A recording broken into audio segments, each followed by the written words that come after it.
Maz, a frustrating afternoon, but I imagine a frustrating week off the back of two consecutive defeats. Sum up your emotion after that game in particular today. Well, obviously, initial reflection is it's never nice to lose a game of football, especially in front of our home fans. I thought large parts of the game we done really well, but once again we're getting into that final third where we're not tucking in the chances and we're allowing opposition to stay in the game. And for whatever reason, in the last two games, they've gone on the other side and punished us, and we're there huffing and puffing, trying again and again and again, but the doors keep locking.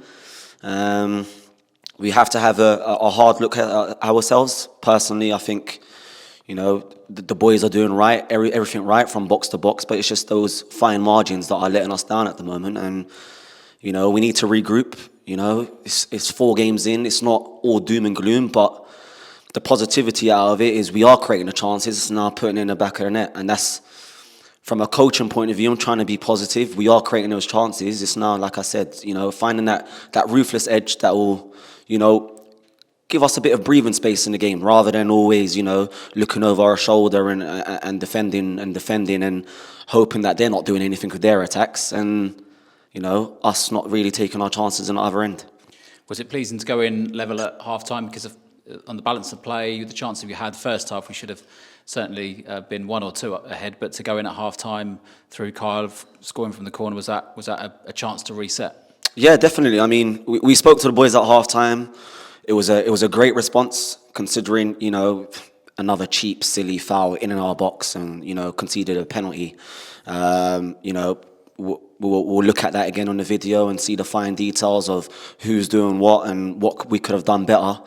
But like you said, on the flip side, from our point of view, the boys did show great motivation and resilience to get back in just before half-time and give us a great shout of going on to win the game, a corner routine that we've worked on. And, Carl was due one and, it was a great time for him to get that goal and, get us, like you said, level at half-time.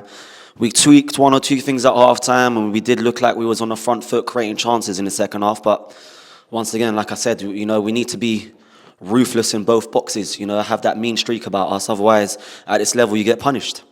Looking at the results and what teams have done, I know that we're focused very much on ourselves, but looking at what other teams have done, there's no team with a 100% record. We've seen some interesting results across the league today. We spoke before the game, me and you, about any team can beat anyone. Is this just a sort of a measure in terms of how the league is going to pan out over the next few weeks? Well, definitely. That's how games of football are, but especially at this level, anyone can beat anyone, like we spoke about.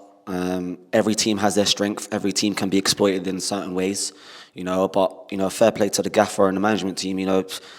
Relentless in terms of their work behind the scenes to prepare the boys and get the boys ready.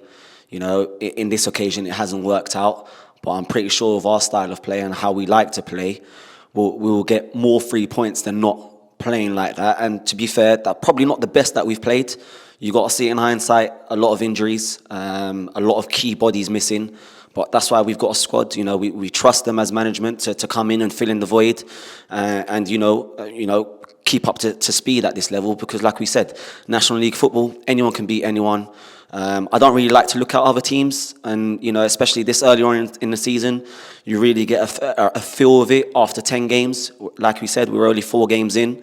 Overall reflection: 2 wins, 2 losses. You look at the losses, should there have been losses? No, but teams have done the job on us and we've got to regroup. We've got a full week of training now, leading on to Maidstone at home.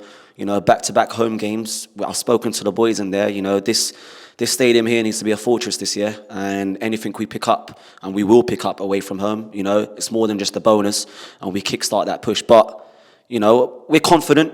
It's just another mini blip. It's little details, and yeah, like I said, we regroup and we go again. Well, Joe, that performance there and that result tops a disappointing week for us and for you as a team. What's your emotions after that game? First and foremost, very disappointed. I feel like in both games, Tuesday night and today, we were in the game at 1-1, controlling the game. They're both very similar, where we felt that we had control in the second half and that we were at worst going to come away with a point in both games and maybe even look to go on to win. But yeah, I suppose some mistakes have caused us to unfortunately lose both. Was it a frustrating afternoon in the sense where you saw a few players around you, where in your playing position, have to leave the field because of some knocks or some injuries, and that really disrupted the rhythm, didn't it, going forward? Yeah. Look, that's part and parcel of football. You're going to get injuries throughout the season, but look, we back our squad, and we've got a good squad that players can come in and do the same, and that happened today. Obviously, Ty had to go off early doors, and we made changes. Arj was unfit today, and we looked good. We played some good football. We created good chances, but yeah, overall just frustrating. Now, I know that obviously what's said in the dressing room amongst you as players remains private, but you did get together as a group just on the pitch, just at full time there.